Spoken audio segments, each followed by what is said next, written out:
Alright, I think we're live. I think we're live. Good. I'm just gonna double check. I think we're working well here. Gonna keep the live thing going.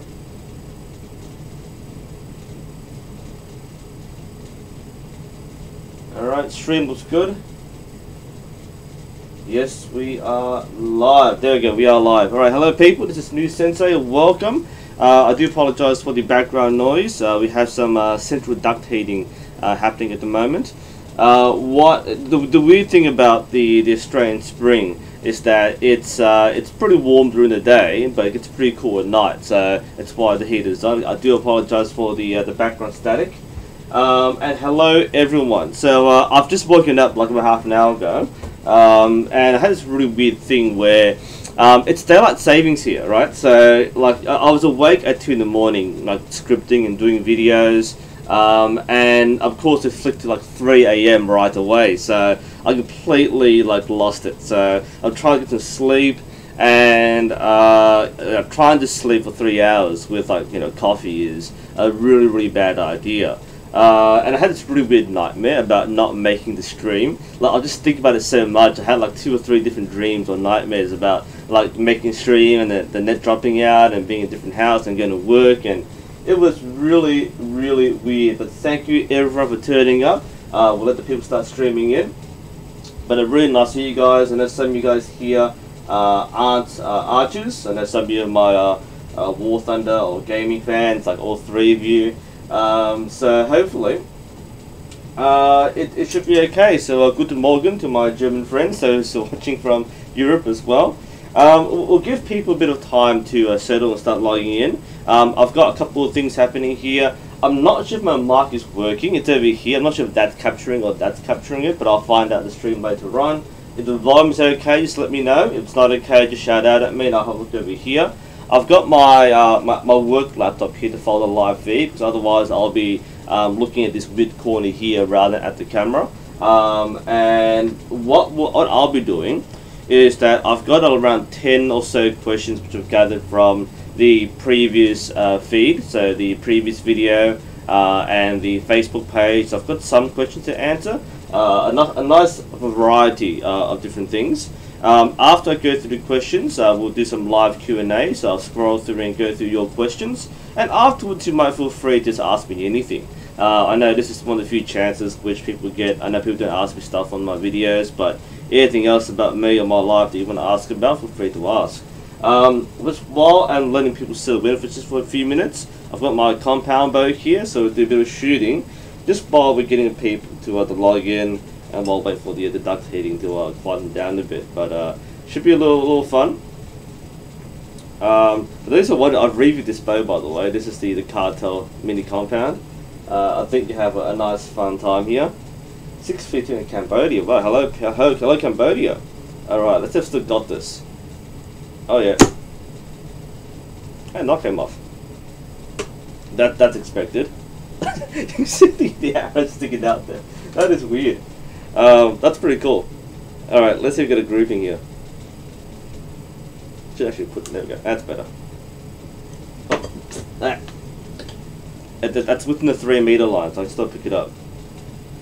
I should put a target up. This is like the 1.7 meter championship. It's actually going to stay on. Alright, we'll do. Maybe not. Maybe not. Let's have a look here. Hello, Florida. Time is in Florida? 15 PM. 15 PM, what? Correction, please. I'm not sure what that means. That 1:15, 7:15, 3 PM? I have no idea. Huh. This used to work really well. I think the strings kind of unraveled a bit. Maybe I did like just knock it down here. Alright. Okay, very good. And maybe I should put it there. I do assure you that this won't be like 3 hours of me just shooting my compound bow. I'm sure people will pay to see that. We'll go to our questions very shortly.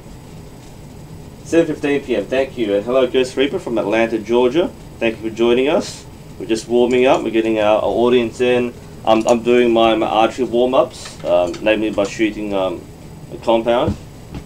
This is not the only compound I've shot. I have shot the club's youth compound, just for demonstration's sake. There's a scandalous video of me on Facebook doing that. Alright, let's see if this. I might not pinch the arrow instead. I have to do some serious knock pinch to keep it on. Alright, and alright. Get the form right, okay? So that's the hunch, shoulders straight. Well, that was a live gaff, so maybe knock pinching isn't the right idea. There we go. Hey, it works. Alright, I reckon we've had enough fun right now, so let's actually answer some questions. Okay. Right, so what we have today are a few questions. I'm going to go back and forth between the screens, but I'll ask some questions ready to go, and I'll check the chat a bit later. So thank you to everyone for joining in. Especially those in North America. I know this is mostly for you guys. This is your evening / afternoon. I know some people in good. Some people in Europe wanted to have an earlier or later live stream. Just depends on the particular day I'm ready. I know some days I'll be more able to do it better for the European people. I'm assuming everyone in my time zone area is okay with me because we're awake. But yeah, the problem being in Australia is that we're in the future. So what do we have today? We've got stuff. Stuff is good. Okay, so we've got 40 or so people, which is great. We'll go through our questions, and then we'll give you a chance to some Q&A. And hopefully by the time we get through this, then we will get some live questions. If you're watching this on demand, then hello, enjoy the show. So we've got a few questions. Our first question comes from Catherine. We started with a very heavy question. This is when I got this is the first question I got. And it was quite an interesting question. So I can't answer this question. Maybe someone else can. So the question from Catherine is, Catherine takes medication for a condition, but the medication she uses is a diuretic that is banned by WADA. That's the World Anti-Doping Association. And it's used as a masking agent. So the drug itself isn't a banned performance drug, it's a masking agent, so it's used to hide other drugs. So because it's used as a masking agent, it's banned by WADA. So her question is, she's thinking of taking part in the World Flight Archery Championships. Will World Archery bother testing archers? Archery doesn't exactly have a history of doping, so that would typically imply that archery isn't really scrutinized as a sport, so you don't really come across drug tests. Now, I can't actually answer this question. If somebody has more experience with the World Archery event and behind the scenes, I want someone to jump in here, because I actually don't know. All I can say is that the best people to ask would be the organizer of the event, if not World Archery itself. Just go straight to the top, straight to the organizers. This is a general thing. I know people love asking me because I'm the face of archery and I answer your questions and I actually respond to your comments. But some of these things I actually really don't know. It just really depends on the organizers and how strictly they enforce the rules. As long as it's legitimate use of it, there's no cheating involved, but the rules are rules. So I actually don't know this, and the best person to ask would be the organisers of whichever event you're doing, whether it's a tryout or whether it's the actual World Championships. You will have to find out. So ask your national governing body, and barring that, contact World Archery itself, and they'll give you a much better response than what I can possibly give you. But I would be interested in what people have to say. So quick questions while I'm doing this. Yellow and red fletchings. Am I German? Nein. I am definitely not German. Alright, so next question. That's the first question. Very good from that was from Catherine. So if you're into drug testing, or you don't want to be tested by drugs, I don't know, but check the relevant rule set, as well as the organising association. That's the best place to go. Okay, question from Rich Lupo. Are feather fletchings bad for long range shooting? The question has the background where feather fletchings are seldom seen in long range shooting. They're seldom seen in general, so it's not like feathers themselves are inherently bad. The thing to keep in mind with feathers, or any vane, it's not so much the material they're made from. That is a factor, but you're thinking about the surface area. Now, the normal feather arrows you use, I'm glad I'm inside, so I just pulled random things out. So, like the normal feathers you use, or you might get for your arrows, may be slightly larger than your typical vane. So, I don't have a vane, actually I do. This is El Cheapo fiberglass arrow, which came from USense. You can see it's really El Cheapo arrow, and that's the typical feather size. I'm saying typical because when you buy things new or pre-fletched, that's what you normally get, right? So even like El Cheapo comparisons, the vanes are normally smaller, and this is again the El Cheapo version. You might be using performance vanes like spin wings, and the idea is that the larger the surface area of the vane, whether it's a plastic vane or fletching, feather fletching, the more drag it has. Now the shape of the fletching will have a lot to do with it. If you have a narrower fletching, then you have that correction in flight, but it has a smaller surface area, so it should result in less drag, and the shape of it makes a big difference as well. What does that mean? It means that, I'm not sure what it means, I'm trying to get back to here. What it means is that if you have a narrower feather, and a lot of the traditional arrows have narrow feathers for long range shooting, then they'll be better for that purpose. So it's more often because people who shoot feathers don't normally shoot long range anyway. Can a feather arrow hit, say, a 7-meter target? Yeah, of course. If you go to a local competition, whether you shoot like trad longbow or traditional, then you will find people who shoot feathers. In fact, one of our juniors shot feathers with his Olympic recurve, because those were cheap arrows, and those happened to be the feathers that he got. Those were the vectors, the Eastern vectors. They come pre-fletched with synthetic feathers. So it works, it's completely fine. But yeah, like most people use vanes because they're cheap and easy to get. The other thing to keep in mind with drag, and again, correct me if I'm wrong here, but the thing with the size of the fletchings is that the larger they are, the sooner they correct in flight, but the more they get pulled back as a drag, so the more it slows down in flight. Whereas smaller fletchings tend to correct later, but they will have less drag. So that's why, again, you see for the long range shooters, they'll use smaller vanes, or whatever sort they use.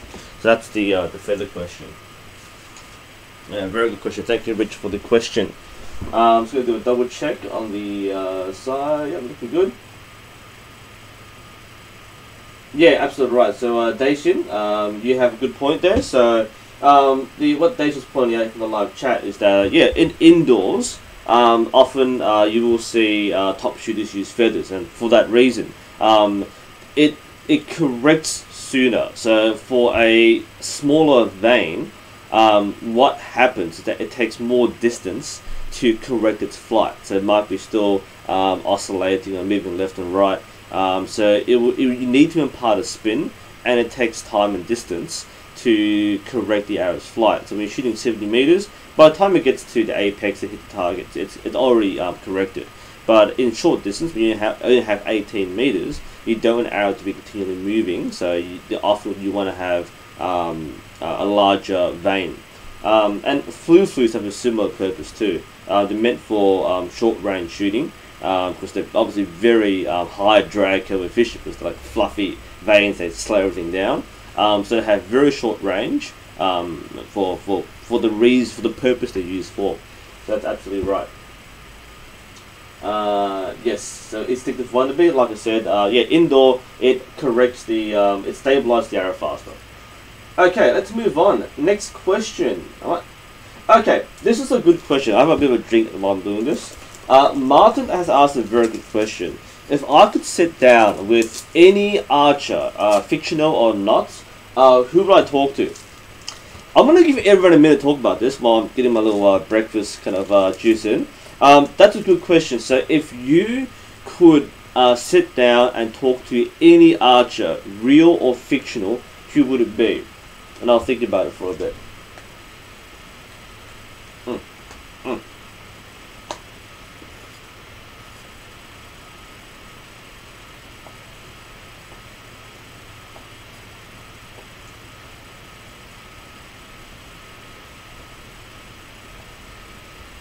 I'm just reading chat while I'm doing this, guys. I'm still watching.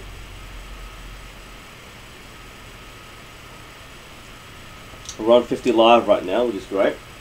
And thanks for those coming from Europe, which is I know you're doing some really weird hours right now, like midnight to 1 AM.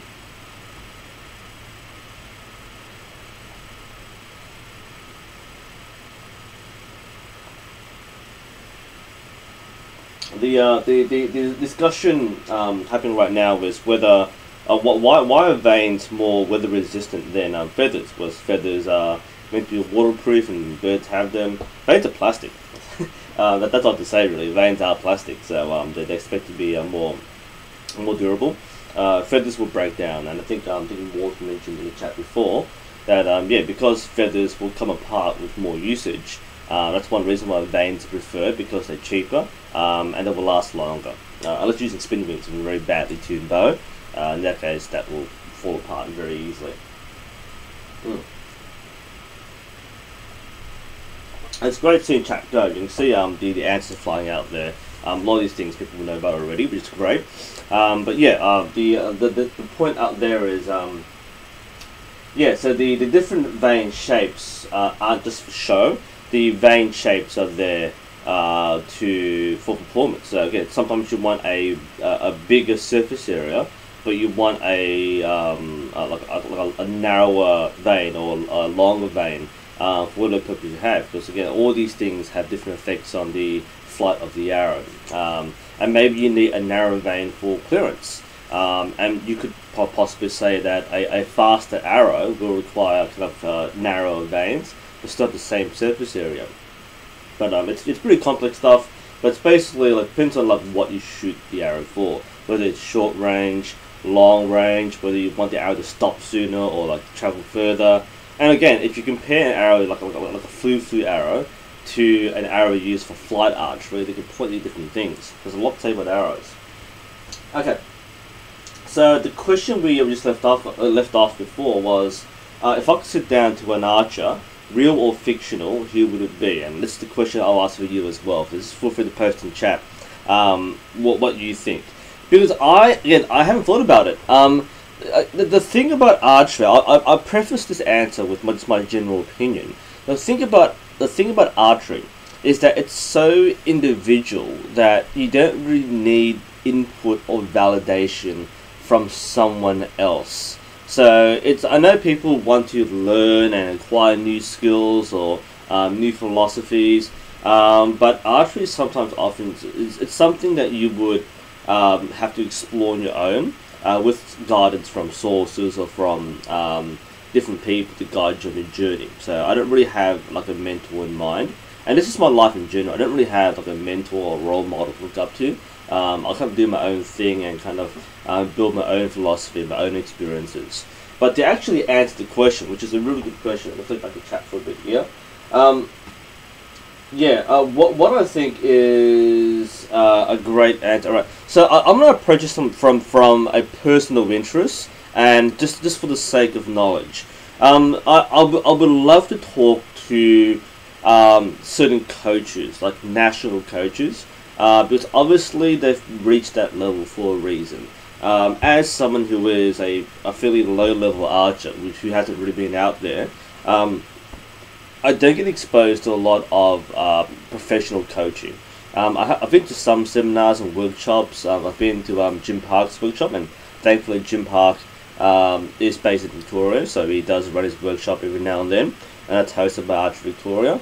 But yeah, like working with the high-performance coaches be quite interesting, because high-performance training is a whole different level to recreational shooting. There's a lot more sports science behind it. They have more of a methodology. And again, your local coaches or your local instructors sometimes or often don't have that background. So it'll teach you the skills and fundamentals, they'll give you full feedback, but you're often told what to do and not why. And part of what I do is try to explain the why, try to bridge that gap between the learner and the coach, which may or may not be there. So I would like to kind of talk to coaches to get more of an understanding behind the routines. And a great example, Casey Cleve. I have his books. So members actually talk, like go to a seminar and actually understand his methodology and all that. I mean, some people have worked with him and they're certified by him. So this isn't really a special person, but again, it's having some of the really accomplished coaches speak to me, or I speak to them, is going to be an interesting conversation. As well as even top archer. I mean, anyone who competes at top level would be fascinating to talk to.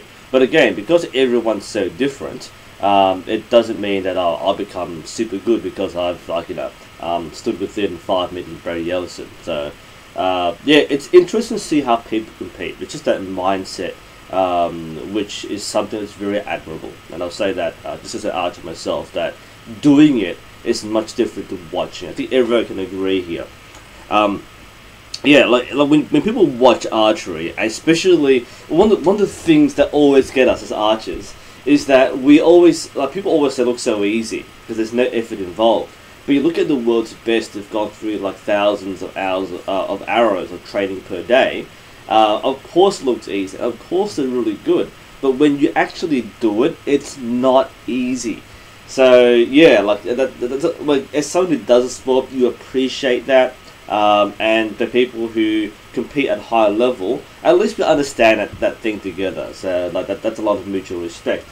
Now the second part of the question was my second factor was out of curiosity, out of knowledge. Who would I talk to? What I would love to have is like a historical international conference of archers. This is this is the hypothetical. If we could pull time traveling people, and I want to sit all our archers and toxophiles into like one room and just share archery. I mean, historically, archery was used worldwide except for Australia, and this is like the way it has concurrently developed in every place in the world has led to a huge evolution and spread of different styles. And again, common ones, you have the European styles, you have the English longbow, you have the Eastern horse styles. Everything has been so different, and of course at the time there would be very little interaction between the extremities of the world.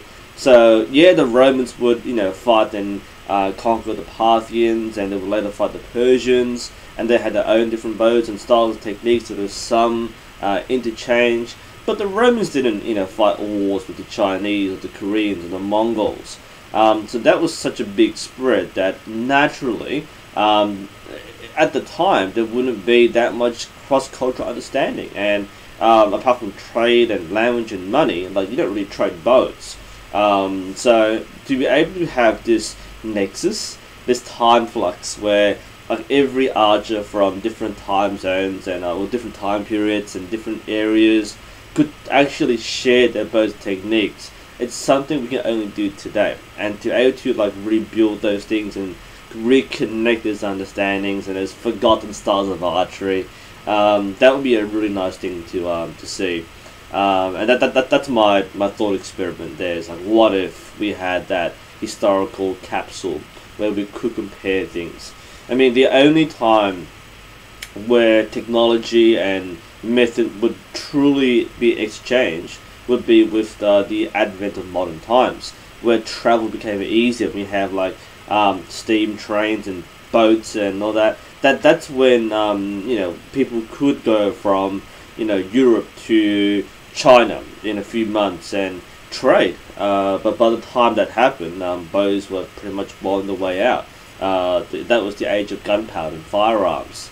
So yeah, that's kind of what I have in mind, is that for the sake of answering the question and just for curiosity, is what if we could rebuild that again? So I don't really have that sort of answer. So, you know, I don't really have one person. I'm not going to say like Hawkeye and Jennifer Lawrence and all that. But yeah, that's the sort of thing I'm really interested in. Great question. So again, if you're thinking about who to talk to, then I'll be curious to hear what you have. So feel free to post in the chat or the comments whether you're watching on demand, and hopefully that's a good answer for you. Just gonna have a quick look through the chat, and we're still stuck on the feathers and veins. Of course, go for it. It's great to just listen. I know you're not watching me very much. It's good to just listen, because that's kind of what I'm here for. Just like to talk while you guys listen. Same with the big club report that I posted the other night. People just listen to it rather than watch it. That's good reading, by the way, if you're curious. That's something which took a lot out of me. So do watch it. It's just for the laughs, really.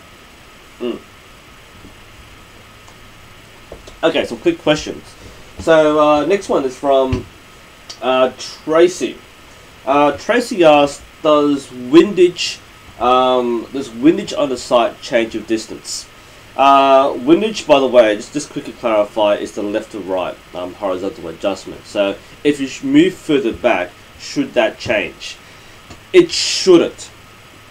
If your bow is correctly tuned and calibrated, you should maintain the same windage all the way to the furthest distance. The reason why you might have to change windage is if your bow is not tuned. And what I mean by that is that it might be okay for, let's say, 30 meters, because the arrow just happened to drift to that point in 30 meters. And again, if your tune is wrong, if your spine does not match, you will notice a left or right movement in your arrows. That's what makes the tune so important. Again, the arrow spins. The arrow spins. I knew I had a reason why I brought this in. So the arrow spin in flight. Okay, so a perfectly tuned arrow will oscillate. Of course, you don't really see this, but it will oscillate. But what you get is, let's say the ideal arrow would just spin on its own axis like that to go straight to the camera. So if you go in flight, it should go straight and then for dunk in the target like that. Now, what will happen with the if you have a poorly tuned arrow, you of course have things like porpoising when it moves up and down, and fishtailing. And if you combine these factors together, and you add the spin, the arrow might just go like this instead, if it's not well tuned. So what will happen is, at certain distances, it might hit here. So maybe at 20 meters or 30 meters, it just happens that your normal shot will result in the arrow hitting dead in the center. Now, if you move back to, let's say, 50 meters, that drift, because of your poor tune, might cause the arrow to hit here instead, or might hit here instead, consistently. Because you can often see the arrow in flight when you shoot extremely long distance. You often see the arrow move, and then you see it drift this way. So at that particular distance, you may have to shift the sight across to match that. Now, if you're in a competition and you can't tune your bow, that's normal. That's fine. You do whatever you need to get the arrow on target. But normally, if you have a correctly tuned bow, then you don't need to change your windage. So that's probably a good sign that when you have the chance, do a walk back tune. And actually, you have to. Like, as long as you, most people tune at, say, 20 meters. That's all you really need. Beyond that, that's like super high elite, super tuning, and that's not really that important. A lot of elite athletes don't tune that much. As long as you're both set up correctly and you're not going way outwards, then you should be okay. So the answer is no. You shouldn't have to change your windage, but you may have to if you're both out of tune. Handy stuff.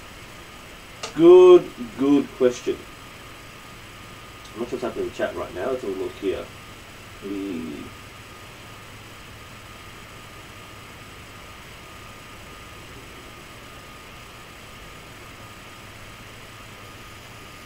Yep, so just following chat there. Yeah, keep my answer, keep on chatting here. I'm not doing both at the same time.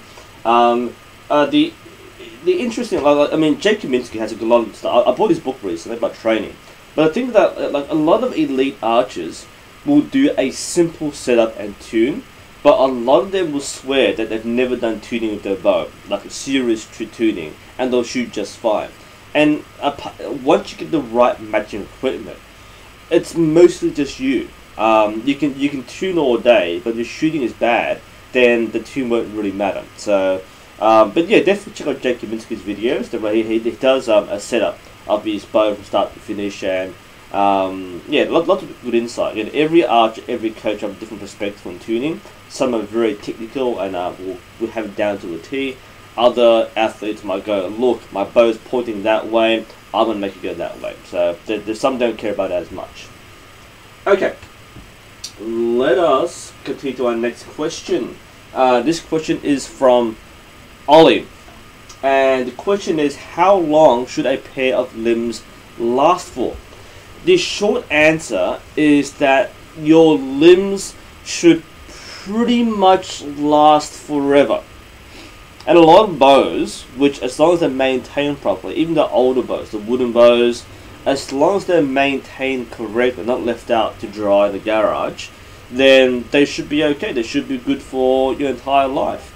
Will they eventually be damaged and wear around? Well, eventually, yeah. But especially modern bows with their modern materials, you made like fiberglass and wood core, laminate, or carbon and synthetic foam. These materials should last as long as they're taken care of, and that means don't leave them and don't dry fire them, resistant, that sort of thing. So they should last forever. Now that said, if you're again that elite athlete and you're pushing thousands of arrows a week and you're really punishing your limbs, especially if you already have a harsh release and you snap it a lot, then you may find that the limbs will take damage. But for the average archer, that's most of us watching, then you shouldn't really see a problem of limbs taking hits to durability. This isn't Diablo. You don't have that repair cost every time you use your bow. You will find the limbs will last forever, for as long as you need them. It's why limbs are very useful to keep. You might upgrade your bow and your riser and different parts, but the limbs are useful to keep because you can hand them down to somebody else and they can make good use of it. Alright. Okay, I'm going to skip most of your questions for now, so I'm trying to get through my questions first. We'll be happy to answer. Quick question, what is LARP? That's a good question. LARP is live action role playing.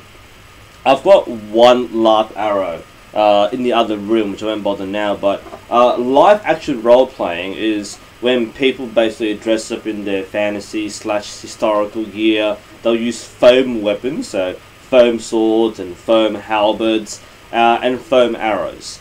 And it's basically, the idea, it's a game system. Fundamentally, it's like playing like an RPG, like a role-playing game, or Dungeons and Dragons. So there's certain rules, and there are different LARP groups and different LARP associations with different rules. But the idea is that, let's say you might be a certain character, and you have armor, and you have a sword, and this is real armor, so you're actually wearing it out. The weapons are foam, but the armor is mostly real, or you might be wearing just like a robe or a cloak or a wizard hat or something. So there's a bit of fantasy involved here. The idea is that you basically play out a battle. I think it's my phone. You play out a battle. It might be a duel, like a small skirmish, or it might be a very large-scale battle with hundreds of participants. And if I smack you with a sword, then you lose 1 hit point or something. And there may be extra rules. So maybe you have a particular character who is immune to normal hits, but is weak against another character class. So it's that geek out. It's really fun, which I haven't done before, but watching's pretty fun. I know a lot of the videos you see on YouTube of LARP events seem very confusing because it's just people like grouping together, mobbing together, and so on. So this seems very intuitive, but when you actually play it, you've got a much bigger understand the rules. Same with like Nerf wars. Like people who watch it might think, oh, it's really fun, but actually being in it and playing it, it's different to actually watching it. So yeah, that's a quick question there. Good question, but yeah, LARP is it's live action role playing, and bows and arrows are part of LARP as well. So you can lob arrows at somebody from long distance, and if they get hit by the arrow, they take blah blah hit points of damage. So that's how it works. Yeah. Yeah, as I'm not here now said, it's like improv D&D or adult make-believe. Yeah, absolutely. I mean, I don't hate LARP. I don't do it, but just like the idea, but as an adult, you can actually dress up in armor and smack people with a sword is pretty cool. There's nothing wrong with that. I think it's a very good, and it's physically demanding. I'll tell you that. Like you're in battle for like hours. It's not like, of course, you're not fighting for real, but it's still physically demanding. Try holding a halberd or sword or armor. And often you might say people who do LARP have a somewhat better understanding of historical combat, more so than your armchair general. So yeah, like someone who this is what I mentioned in the last Anderson video recently, how things like dodging. And we had some response from like LARP players who wear armor. If you're in armor all day, you're not going to dodge that easily compared to someone in a t-shirt and jeans. So just keep that in mind as well. It's not realistic, but it's still physically demanding. Oh yeah, SCA is other one too. So LARP and SCA are different sort of things. That's also a very good comparison. Thank you, Priestess of Keck. Nice for your input. Thanks for your input. Okay, next one. This question is from Evil Evil Berchik. This is a very good question. I wish I had a bow to demonstrate. I do actually. I've got bows lying around everywhere. The question is it true that when you are drawing a bow, you shouldn't be able to see your elbow and in the mirror? So the idea behind this, I actually am gonna grab a bow.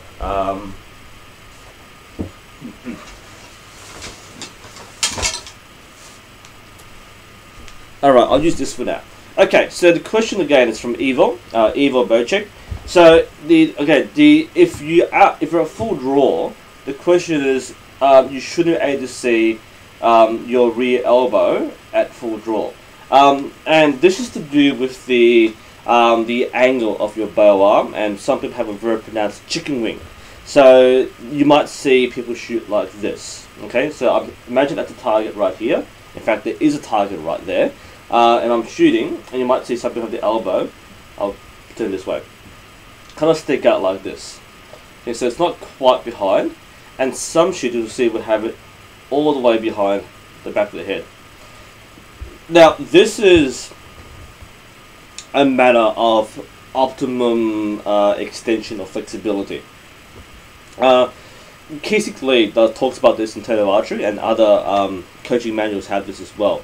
So the idea is that you want to have your drawing arm in line with the arrow as much as possible. I'm not going to knock an arrow here, but if you imagine there's an arrow here, I want to keep the arrow in line. You know what? I've got an arrow.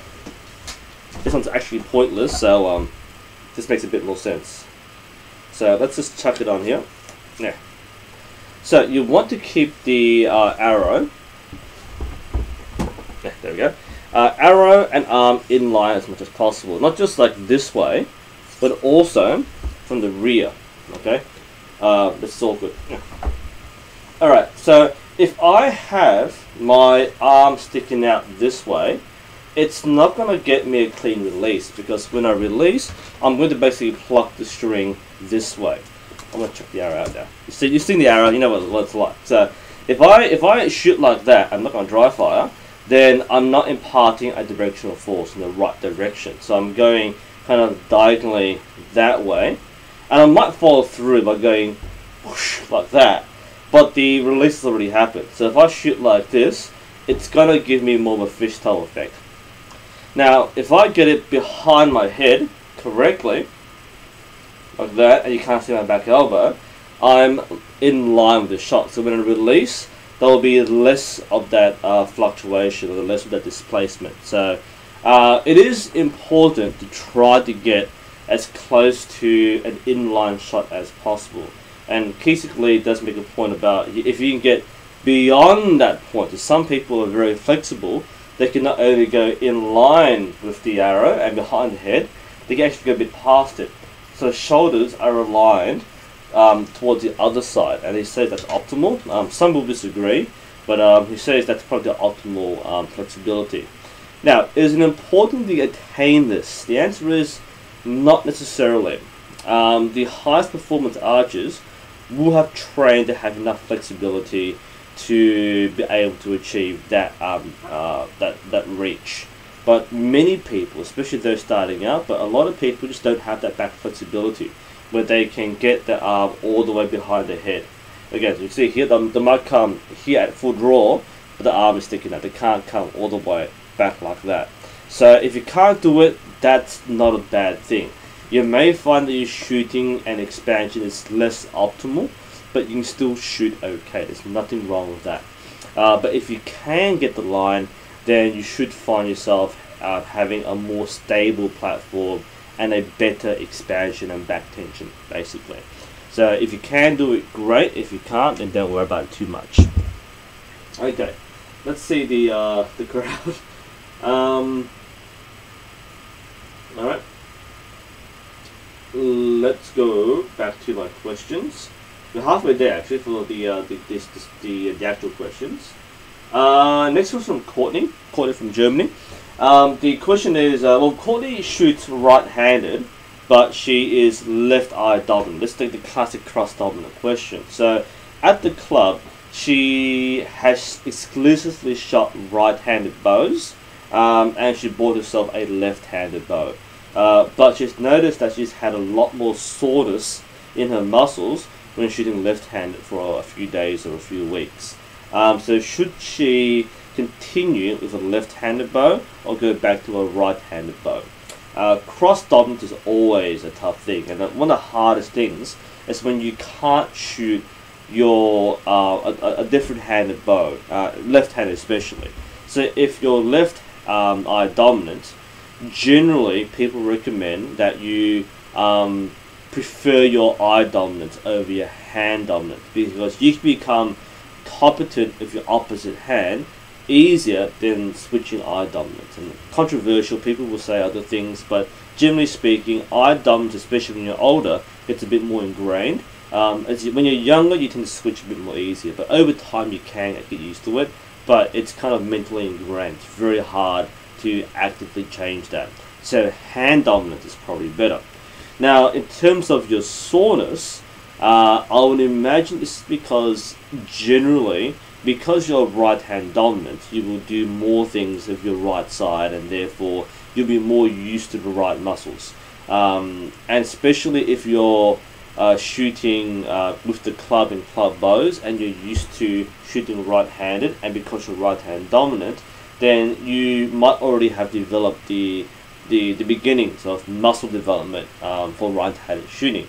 So I would naturally expect you to shoot left-handed and struggle a bit more, because it's not your dominant hand. You're using muscles which you haven't really used before, and it's the general thing for archery. People often feel very sore doing archery because the muscles used for archery aren't normal everyday muscles.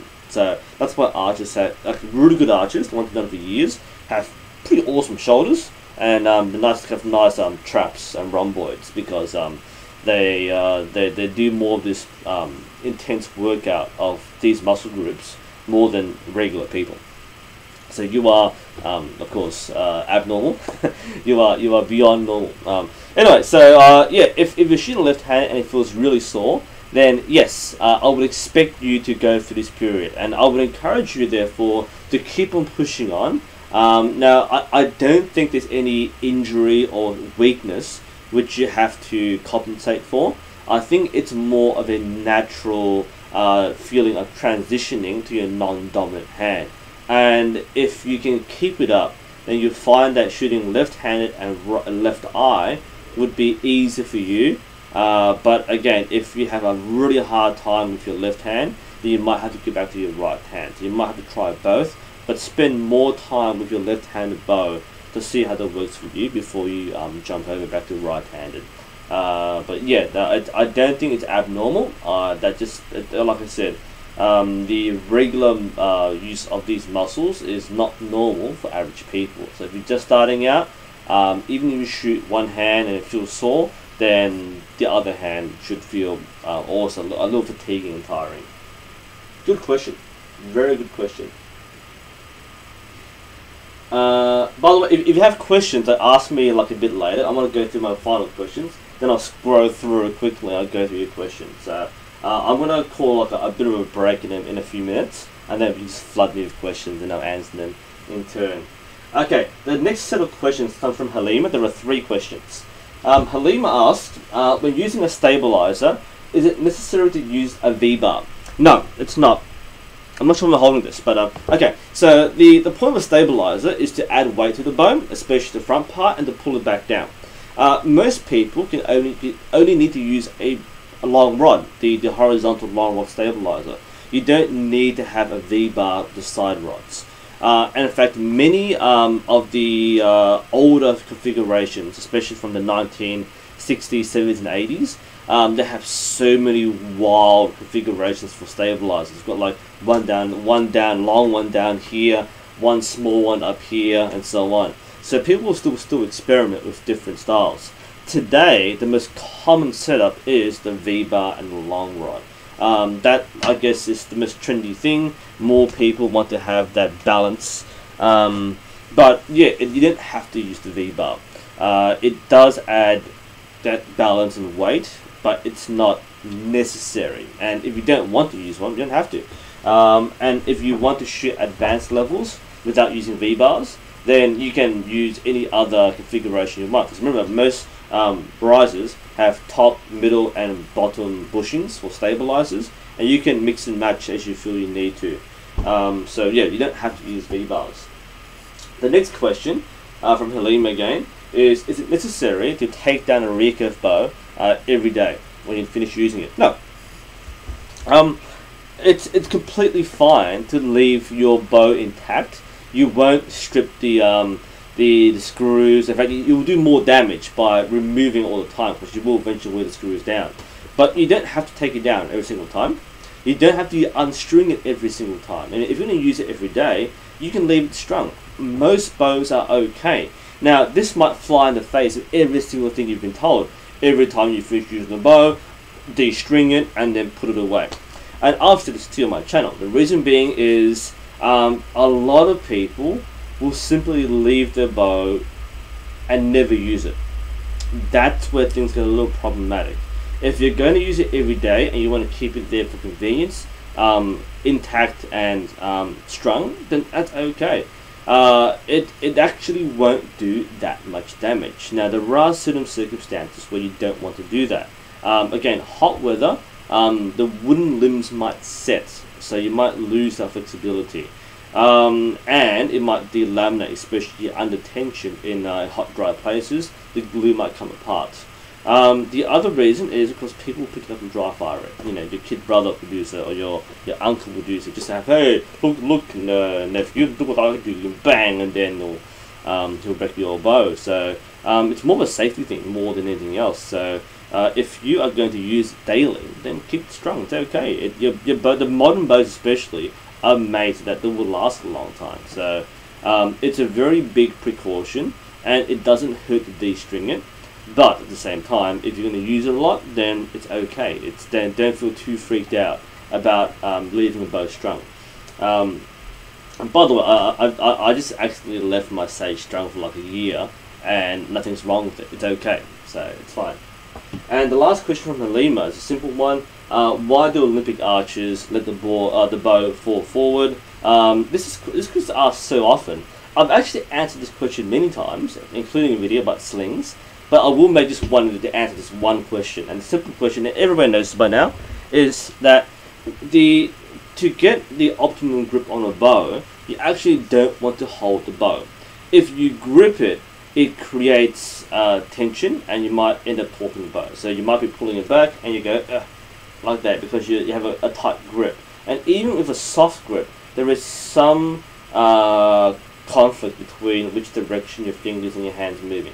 So the Olympic style archers will actually let the bow sit in their hand, so at full draw it just stays there. There's no grip like that. Some people shoot with one finger with no sling, but with a sling they keep their fingers off the grip, and they'll shoot like that. So obviously when you let go, it's going to come off your hand. So they use a finger sling or a wrist sling, to prevent that from happening. That's why the bow swings forward. They're not throwing it forward, they're letting the bow fall forward by itself, and that means the bow will rotate along their the fingers because the sling is there. So that they do it so that there's less interference and less tension and torque in the bow hand. That's actually one of the big contributing factors. And just speaking in general, because these are the only contact points, your release hand and your bow hand are the only points of contact between you and the bow, 90% of your mistakes will be either this or this. And most people think this is a big problem. It normally is. You do this all the time. Your release is going to be the most common cause of fluctuations in your shooting, but this is also a problem. So if you can mitigate this problem by not holding the bow at all, then that kind of solves that. There's still things about tension and pivot points and so on, but at least you're not wrapping your fingers around it, squeezing it, and kind of twisting it around. That's why Olympic archers use finger slings, so they can let the bow fall forward by itself. Very common question, but that's the answer.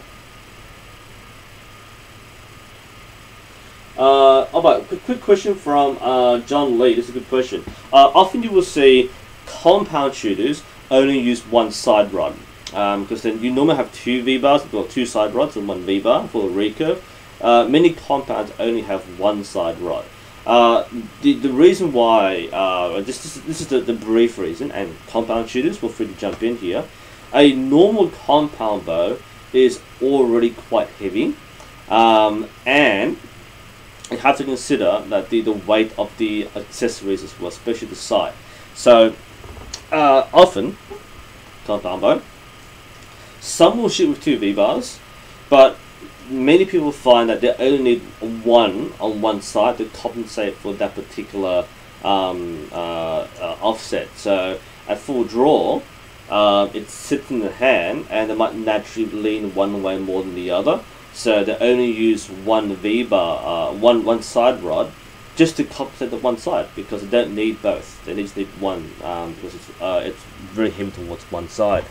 I have tried shooting one V-bar on a recurve, one side rod on a recurve, and it works fine. I had this really weird follow through where the bow literally swing over top of my head like that. It works. It's weird, but it works. But yeah, weights are, it's all about you. If you feel that you only need like one long rod, or you want to place it differently, there's nothing wrong with that. Whatever works for you. There are common methods and there are your methods. Okay, the last question for my prepared set, and then we'll take the live questions, this is from Gavin. Another nice question. What is the acceptable difference between draw length and bow length? At what point does overdrawing become significant enough to warrant getting a longer bow? Well, if your draw length is 30 inches, and this is the bow you're using, that might be a little too short for you there. That's different. But for the most part, if you're using, let's say using a junior bow, which I've showed in my videos before, the kiddie bows for the 12 pounds, or using a fiberglass bow, which might be 54 inches, or you're using a hunting style bow, which is 62 inches. Every bow is different. I can't say that if you are... Okay, this is where the charts really annoy me, because they say, oh, you are 28 inches, therefore you need a 70-inch bow.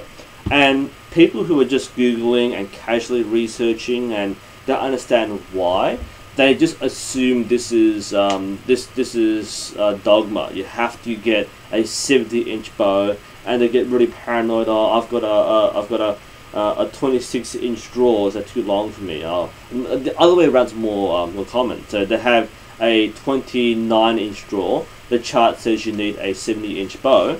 So they'll say, oh, but the Samurai Sage is 62-inch. Should I get the Sage or the Journey? That's so common.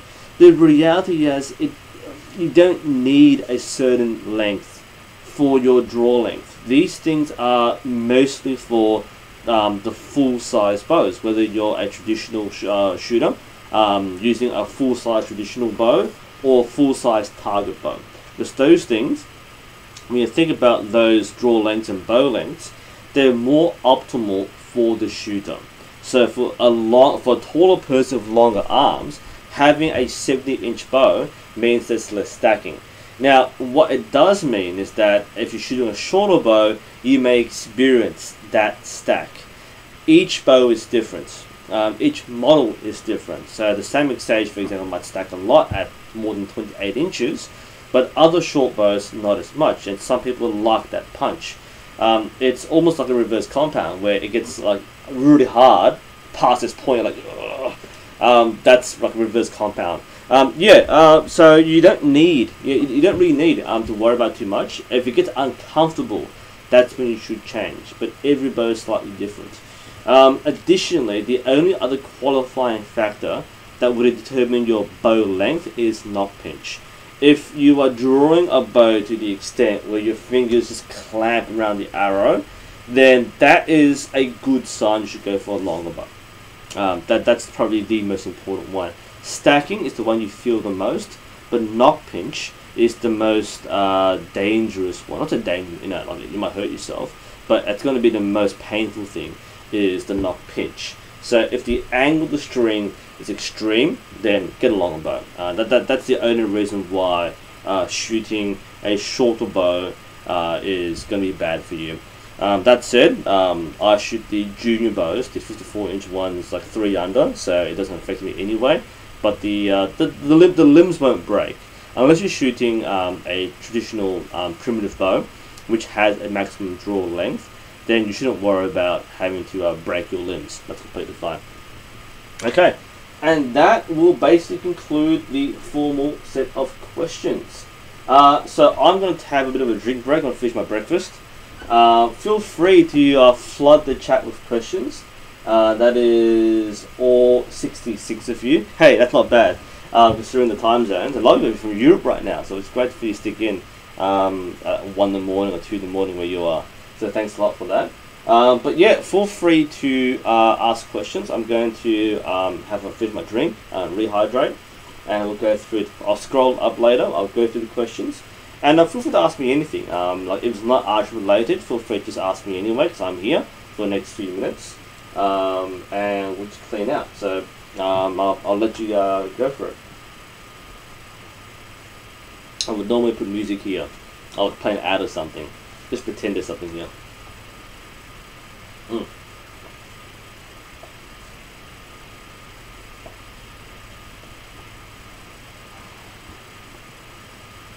Man, I remember I did the report video like the other night, so my throat is like killing me. I blew my vocal cords trying to record that from like 12 to 2 in the morning.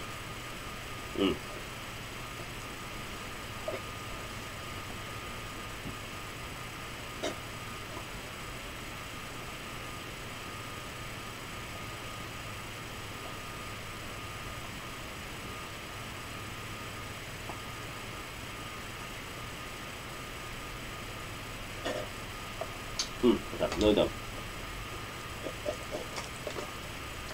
Alright, good enough. Oh man. I'm not a coffee person. I did drink coffee as a tasting. I like the taste of coffee, but I don't drink to wake up.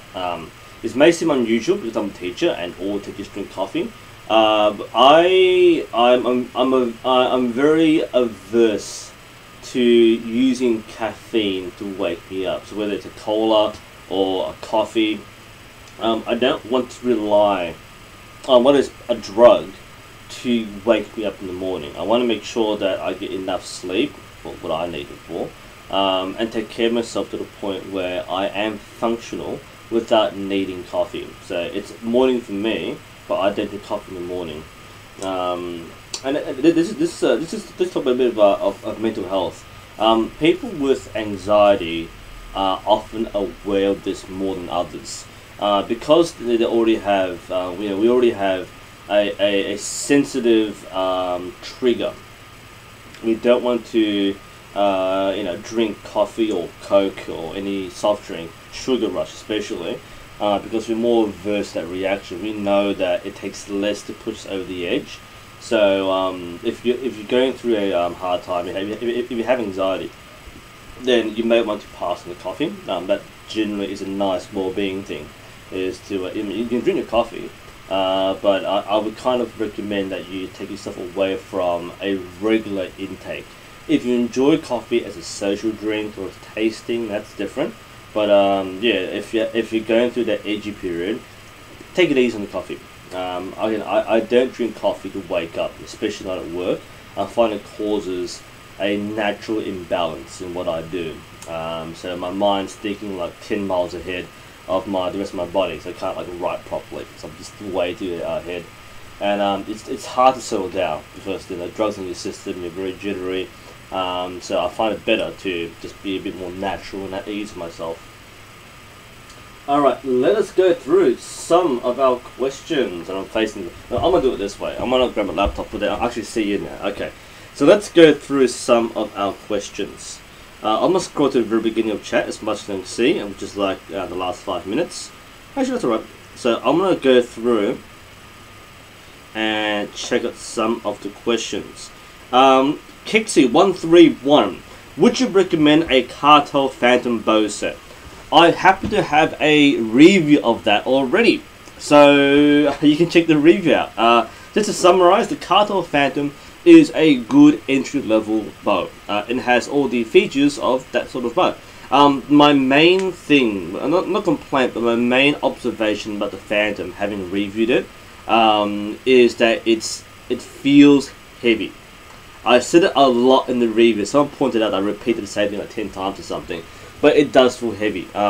The bow which I borrowed for the review, I gave it back to the owner just yesterday because he came back from holiday, and he asked me what I thought, and I went, it's kind of heavy, and I went, well, yes, it is. So it's not like just me being a weak Asian guy with skinny arms. The Cartel Phantom is a relatively heavy riser. It will feel heavy because of the way it's balanced. So yeah, I would recommend it. Yeah, if it's a good bow to start with, but just do bear in mind the weight might make it fatiguing to use, and you might want to explore other options which are a bit lighter or a bit more balanced. Just keep that in mind. Let's see. I'm going through some of the questions about there's famous archers: Legolas, Brady Ellison, Crispin Dunes. It's just nice to see how people have answered these questions as well. Let's see. Yeah, if you're using a wooden riser, same question from Kixie. If you're using a wooden riser and you go to a Phantom, that is a world of difference. Wooden risers are very light. Wooden bows in general are much lighter than their metal counterparts. So yeah, it's a very big difference. It's like you go from holding a piece of cardboard to holding a textbook, and that's the difference it feels like.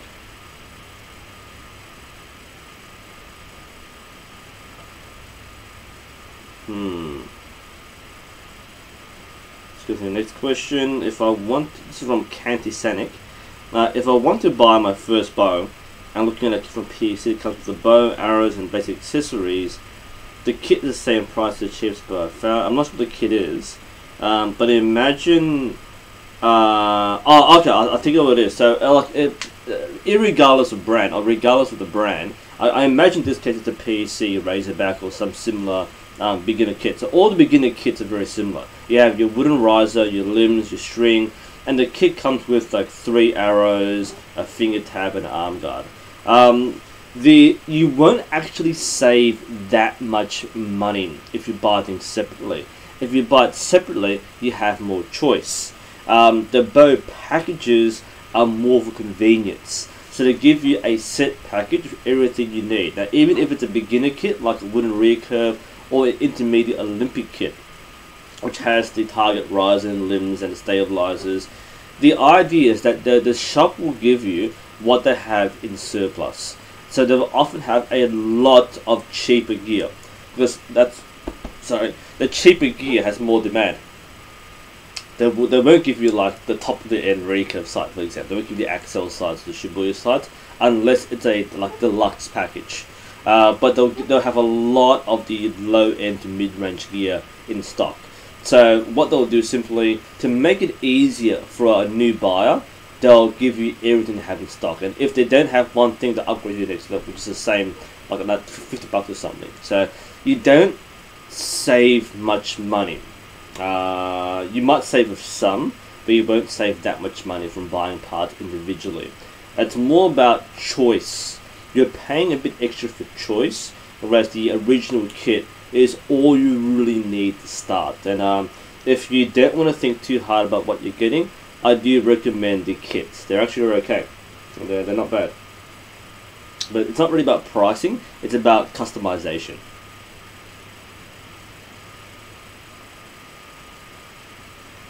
My chair's squeaky. I know, it's not a cat, it's just the chair itself.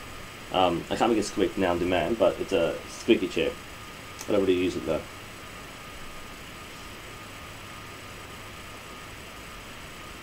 I'm going down to windage.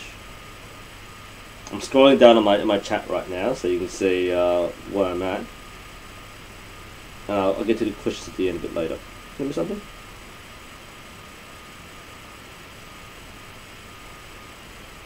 Well, it's going past the LARP questions. It's the right thing, it's fine.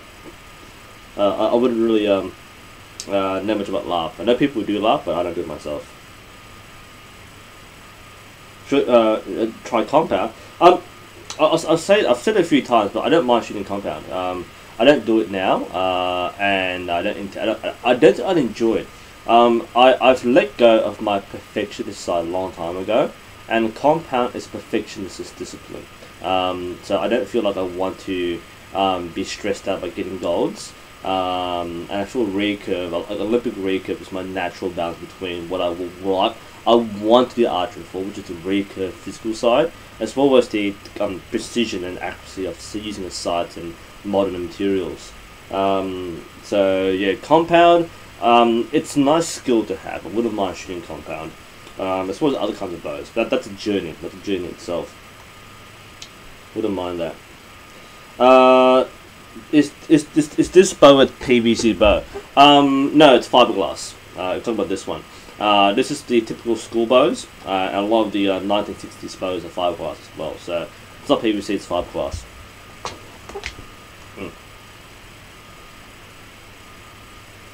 Let's see, quickly. Oh, see, question mark. I'm seeing question marks. I think that's a question. If your arrow, this is from Lily Flynn. If your arrow fletchings are not on correctly, will that make a difference in your shooting? Yes, it will. If you don't put them on, I mean, for short distance and for the average form, you won't notice that much difference. But you're shooting 70 meters, having your vanes offset by the wrong, by 1 degree, will make a difference between like gripping that tight and gripping that tight. So it will make a difference. Depends on your skill level. It might just be you. But if your form is consistent, then you will notice a change if your vanes are incorrectly done.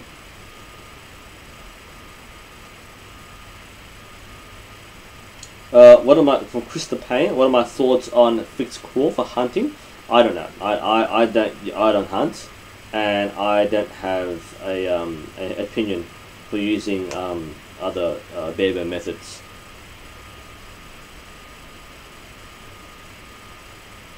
I'm not here now. What style of archery would I use for LARP? Whatever style works for you. Because it often depends on the bow you have. Because you can get LARP bows, but most bows used for LARP are basically traditional bows or horse bows or beginner recurve bows, which are light and draw weight. Bear in mind that in LARP there are restrictions on how heavy the bow can be, because even though you're using foam arrows, getting hit in the face by an arrow isn't very pleasant. You're not meant to shoot towards the head, and in general, most LARP rules prevent hits to the head. That removes a very big target area for both a melee combatant and a range shooter. So you can't intentionally hit someone's head. Accidentally, yeah, but you can't intentionally aim for the head. So you're not going for power. Unfortunately, that means that with a foam tip arrow, it won't go very far. But you can't use a heavy draw weight bow. So it's mostly going to be a stylistic thing. If you're going to play like an Eastern warrior, then you might use a horsebow and use horsebow techniques to load from the right and shoot thumb draw. That's completely fine. If you're playing more of the high European or the high fantasy or Western European longbows, then yeah, you might shoot the Mediterranean style. So there's no one better style for LARP. I think it's more of a flavor thing. So you shoot what you want to shoot. Let's see. And this is for like half an hour ago, so I'm catching up with the questions. It is a good question too, by the way. I'm just going to skip. If I skip the question, I'm sorry. I just can't get all the questions right now.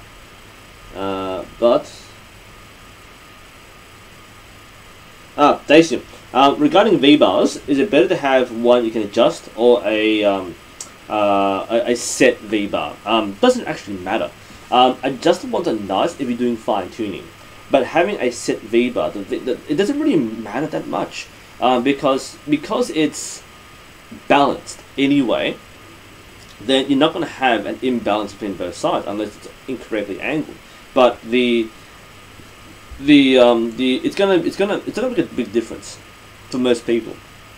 Mine's adjustable, but I never touch it. So what's the point? Like I've adjusted it once.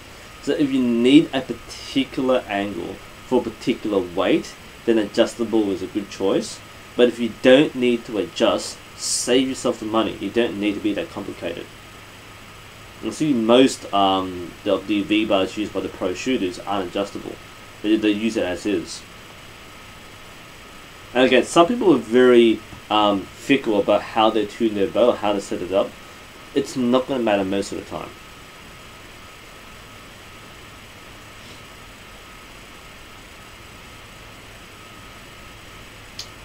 Let's have a look. Into stacking. What from Lily again? Lily Flynn. What bow do I prefer to use? Okay, my preferred my discipline is Olympic recurve.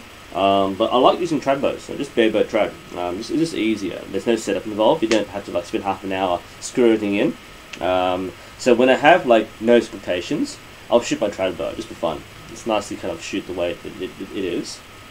People think I'm a snob for not shooting trad. I shoot trad. I like trad. Yeah.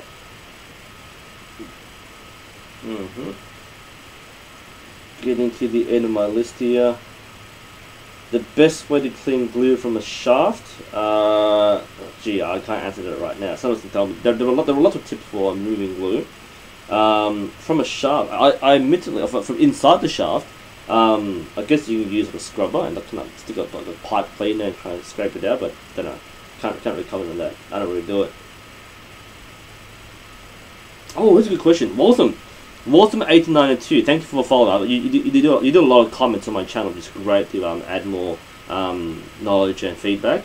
I'm currently using Cartel Phantom and SF with laminate limbs. I'm thinking of upgrading. How I know when it's time. So in general, how do you know when to upgrade? When you feel like you want to. That's my simplest answer. Again, you can't qualify this in any objective way. You will become better. Sometimes you feel that things are getting old. It might feel like you're being held back, and that's when you might want to move. That might be a personal qualifying factor. Another personal factor might be that you have to set a minimum progression for yourself or a score that you want to meet. So once you've reached that, you reward yourself with new gear. But I feel that if you've reached a point where you are plateauing and things aren't really changing, that might be a sign for you to try something different. Now, it doesn't mean you should always buy new things. So I'm stuck on this rating. I'm going to buy a new site. You don't have to do that. That doesn't work most of the time. I know some people just buy new things hoping and make them better. It won't. But generally, if you feel like this is the right choice to make, then that's probably a good time. If you regret it, then you'll regret it later. But at least you have to change. That's kind of it. There's no, again, there's no way to definitely know for sure if you need new limbs or a new riser or new arrows. I mean, I bought X10 because I have money and I thought, well, why not? I think a lot of people, obviously money, it doesn't grow on trees and you can't just like splurge on stuff.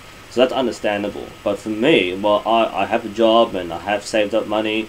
So, you know, rather than being stingy on buying gear, I thought, well, I'll buy ACEs, I'll buy X10s, I'll buy 2 sets, you know, whatever it is. But it's, if you have the money, don't be stingy. If you're on a budget, then you know, obviously you've got to be considerate about what you buy and when. But depends on what your circumstances are.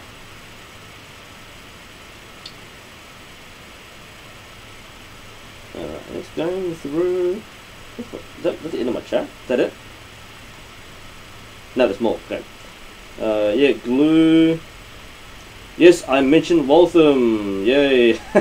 Yes, it's great. That's cool. And I think I've reached the end of the live chat. So that is nice. That's our first live stream. I think we're reaching the end. That's been about just over an hour. And I think that's gone pretty well. Nice outreach there, guys. That is yeah, just over an hour. It's good. Yeah, so nice to talk to all of you. I know there are only 60-ish people right now, but I know there'll be like hundreds more watching afterwards for the on-demand, which is really, really good. I don't mind this format. I'll get used to it as I go along, and hopefully get more people tuning in. I will change the time zones, or the timing a bit, so different people come in. I know, so things that most of my viewers, according to my analytics, are from America. Number 2 is like UK, and then Germany, and then Norway or something. So we have some a very nice widespread audience, and it's really nice to see people around the world, you know, coming in and tuning and talking archery. I don't do live streams a lot. This is kind of my first time doing it, but it's nice to experiment. I think it's a good thing to have that interaction. And you know, my questions are drying up. I think I'm answering all the questions from my videos as it is, so I'm getting fewer questions on my video and on my Facebook page and my emails. But at the same time, there are always going to be questions. So this is good. We might be live for around let's say 5 more minutes, and then we'll wrap it up. So if you have any more questions, keep on asking. I'm gonna shoot another end. Hopefully I don't, like, you know, break a window. Oh yeah, check out that shot. It's well tuned. But by the way, the Cartel mini recurve compound, you can get mini recurves. Decat makes a mini recurve. I've seen one, but these ones actually shoot really well. I don't think you can shoot like a 70-meter distance with this bow, but the draw weight is actually around like, I think like 15 pounds or something. This actually has the same draw weight as the junior bows we're using in club. Not sure if it has the same dynamics, but oh, nearly Robin Hooded that one. Trying to avoid. I'm shooting like a mini, like in a try spot here. Yeah, this is not a toy. It's meant to be a desktop ornament, but it's not a toy. It actually shoots. Yeah, check out that grouping. I know I can literally touch the yards in here, right? So it's not that I'm shooting long distance, but you know, it's pretty fun. It's a fun thing to have in the office, assuming you don't do it dangerously. Chat's still going, that's great. This is my last Anderson impression. Ready? Moving target. This is the new level of archery. Oh, whoops, that was terrible. That's why I'm not Lars Anderson. Oh no, I dry fired my mini recurve. Oh, she broke the knock. Okay, well that's one guy. I can place that easily. But well, there we go. That's one arrow knocked out. Let's try that one again. Okay, ready, moving target. We actually that's the other way around, right? We. Oh dear. Yeah, like we should totally do a parody video where we use like a mini the mini decoration bows as our speed shooting bows. Not sure if that will work. It's kind of hilarious. There we go. All right, and one's broke. Let's can't use that now. Okay, let's go through our last few questions. I think we've done a great job so far. Hey, people actually liking the video. It's cool. Didn't realize people click that button. Okay, where was I? Okay.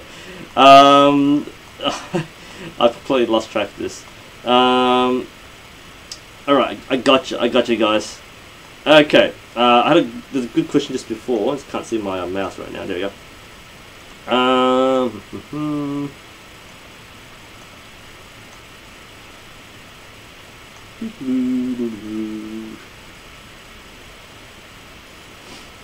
Okay, Waltham 1892 again. Let's remove this. Doink. Question from Waltham is, it's been suggested that I take my level 1 coaching certification. What skills should I have mastered before I do that? None. Sorry. You don't need any qualification to do your coaching. You don't need any skill level to do your coaching. Your coaching sorry, I moved from a target place. Your coaching certification is just for teaching people how to shoot. And to teach people how to shoot, the course includes the basics of how to shoot. Now, if you already know how to shoot, that's really easy. But the level 1s were basically designed for non-shooters to acquire the knowledge of how to shoot. And if you can do that, it's already done. You do not have to be a good shot in any way. One of these stories I share a lot is the current coaching director of Archery Victoria was trained in her coaching course by my coach. And at the time, the coaching director was a netball coach, and she had never done archery before. But she took up the archery coaching course so that she could volunteer for her club, because she'd asked to help out. And you know, when my coach asked her what bow do you shoot, she was like, I don't know, what's a bow? But it's completely fine. You don't need to have shot. So it's a misconception to think that you need to be a good archer to be a good instructor or coach or teacher. I'm not a good archer, so yeah, like you don't need to have any credentials. You don't need any minimum skill level to become a coach. I think the main thing is more about knowing how to teach somebody. They'll go through how to teach someone, but for me personally, I feel that if you're going to be a level 1 instructor, actually be an instructor at a club or range, the most important thing you need is not shooting skill, it's people skill. You need to know how to talk to and interact with people. Now, this isn't to criticize any particular person here, but often what you will see is that many archers are introverted. They can be socially awkward, and that's completely fine. It's archery, it's a sport that suits anybody and everybody. But sometimes you would try to, hi Kitty, sometimes you would try to, you would try to volunteer, but it might not be your particular strength. You might find it a little awkward to talk to people. I've been mentoring a few new instructors getting their certification, and one of the things that I really try to encourage them to do is to give positive feedback, positive reinforcement.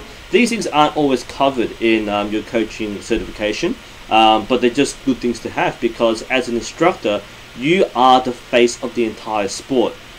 If you thought my job was bad, being the YouTube guy, every instructor is going to be like my version of your version of me. So you represent the whole sport. That means that you need to have a positive impression. You've got to be enthusiastic, and you've got to know how to make people feel good. Even before I was a qualified instructor and I'm just helping out on the line, I really love talking to people who just wanted to geek out on archery, and I let it happen. Everything from long bows versus Mongol bows, and even Lars Anderson. It wasn't like Lars Anderson. It's more, oh yeah, that's really cool, and we would talk about and let them talk about it. And it's about exchange, it's about understanding, and especially engagement. They've got to feel like they're part of the sport. So that's generally much better than being a good archer. Is being a good person and a good enthusiastic participant.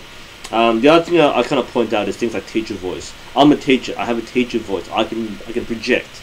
A lot of people actually don't have that, and you need to consciously teach someone how to project voice. That's probably more important than teaching skill. Well, okay, that's a good question though. Thank you, Waltham, for that question and your questions, and that is really, really important. Okay, let's see. Yeah, if you like the live stream, definitely. I like doing it more often than not, surprisingly. This is my 4th time trying it. I'll get better at it. But I feel that the thing with live stream, which is kind of funny, apart from the fact I'm interacting with you, is that I don't normally talk to myself, okay? When I'm by myself, I only talk to myself when I'm with other people, and this is kind of the same thing. It's a very important and underrated skill in teaching, especially in coaching, is the ability to think out loud. So yeah, it's just really important to vocalize your thoughts and your thought process so people can follow along, and actually doing this helps me a lot in, again, reinforcing good skills.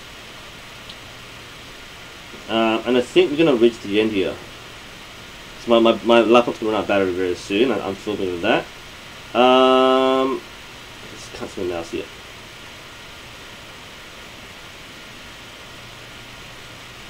Change it now. I won't do that. I reckon we're done. That's it. So yeah, I reckon we'll close it now. My laptop is just about out of battery. So that it will conclude our September Q&A. Just before September ends, to people somewhere in America. So again, thank you everyone for tuning in. I'll try to do at least one of these every month.